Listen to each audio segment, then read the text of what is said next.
இந்த அந்த பூஜை போடுறது இதெல்லாம் அந்த உயிரினங்களை தான் நம்ம சாப்பிடக்கூடாது, மற்றது பிரச்சனை இல்லைன்னு நம்ம சொல்லியிருந்தோம்ல.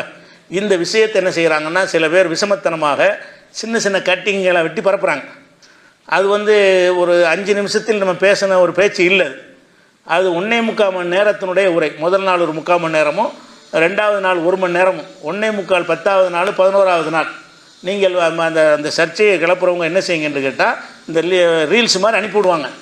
அதை மட்டும் பார்த்தீங்கன்னா ஒரு தவறான கருத்து மாதிரி உங்களுக்கு தோணணும் என்பதற்கு தான் அந்த வேலையை செய்கிறாங்க. கட்டிங் பண்ணி விஷமத்தனமாக என்ன செய்கிறாங்க, ஒரு துண்டை மட்டும் போட்டு ஒரு தப்பான கருத்து வரட்டும் என்று பரப்புகிறாங்க.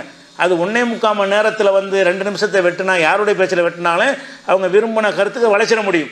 நீங்கள் 1.25 மணி நேரம் எவ்வளோ ஆதாரங்கள் சொல்லியிருக்கிறோம், எவ்வளோ கேள்விகள் கேட்டிருக்கிறோம், எதனால் இந்த கருத்தை சொன்னோம் என்பதை நம்ம 1.25 மணி நேரம் விளக்கியிருக்கிறோம். அது 10வது பாகத்தில் ஒரு 15 நிமிஷம் கழித்து ஆரம்பிக்கும். அதையும் நீங்கள் முழுமையாக பாருங்கள். அடுத்த நாள் 11வது நாளில் என்ன செய்யுங்க, முழுசு அந்த ஒரு நாள் முழுசுமே இந்த கருத்து ஏன் சொல்கிறோம் என்பதற்குரிய ஆதாரங்களை சொல்லியிருக்கிறோம். அப்போ யாராவது இந்த சின்ன சின்ன துணுக்குகளை உங்களுக்கு வெட்டி பரப்பினார்கள் என்று சொன்னால், நாம் என்ன சொன்னோம் என்று தெரிந்து கொண்டு விமர்சனம் பண்ணணும். எல்லாம் ரீல்ஸை பார்த்து தான் விமர்சனம் பண்ணுறாங்க. ரீல்ஸில் அந்த சின்ன துணுக்கை மட்டும் பார்த்து விட்டு வாய்க்கு வந்ததெல்லாம் என்ன செய்கிறாங்க, பரப்புகிறாங்க. அதனால் அதை பற்றி விமர்சிக்கக்கூடியவர்கள் நல்லா விமர்சனம் பண்ணுங்கள். விமர்சனம் பண்ணவர்கள் என்ன செய்யுங்க என்று கேட்டால், நீங்கள் விமர்சனத்தை வரவேற்கிறோம். நம்ம ஆய்வு பண்ணோம்ல, நிறைய விஷயங்கள் புதுசாக ஏதாவது வச்சிங்கன்னா அதையும் ஆய்வு செய்வோம். விமர்சனத்தில் எந்த ஒரு இல்லை. ஆனால் நீங்கள் பாவியாக ஏறக்கூடாது. நாம் என்ன சொன்னோம்னு தெரிந்து கொண்டு முழுமையாக அறிந்து கொண்டு, இன்னென்ன காரணத்தோடு தான் சொல்கிறாங்களா அப்படின்னு விளங்கி கொண்ட பிறகு தான் நீங்கள் விமர்சிக்கிறதுக்கு உங்களுக்கு உரிமை இருக்கிறது. அந்த அடிப்படையில் இப்படி யாராவது சின்ன சின்ன துணுக்குகளை போட்டு சொல்வார்களே ஆனால், அவர்களுக்கு நீங்கள் என்ன செய்யுங்க, நாம் சொல்லக்கூடிய அறிவுரை என்னென்னு கேட்டால், நீங்கள் 10வது நாளும் 11வது நாள் போட்டு தான் பிளேலிஸ்ட்டில் உங்களுக்கு வரும். யூடியூப்லாம் போனீங்கன்னா 10வது நாள் வீடியோவும் 11வது நாள் வீடியோ 2 நாளையும் பார்த்தீங்கன்னு சொன்னால் 1.25 மணி நேரம் இது சம்பந்தமாக இந்த கருத்தை நம்ம ஏன் சொன்னோம், எந்த அடிப்படையில் சொன்னோம், அதுக்கு ஆதாரமாக என்ன வச்சோம் அப்படிங்கிறதெல்லாம் விரிவாக விளக்கியிருக்கிறோம். அதுகளை ஒருக்கா நீங்கள் பாருங்கள் என்பது தான் அதுக்குரிய பதிலாக இருக்குது. அதை பார்த்துட்டு அதுக்கு பிறகு உங்களுக்கு மாற்று கருத்து சொன்னீங்கன்னா என்ன செய்ய சரியாக இருக்கும். இப்போ கூட ஒரு 2 பேர் பதில் மாதிரி போட்டிருக்கிறாங்க. பார்த்தா அதுவே நீங்களே பார்த்தா உங்களுக்கு தெரியும்.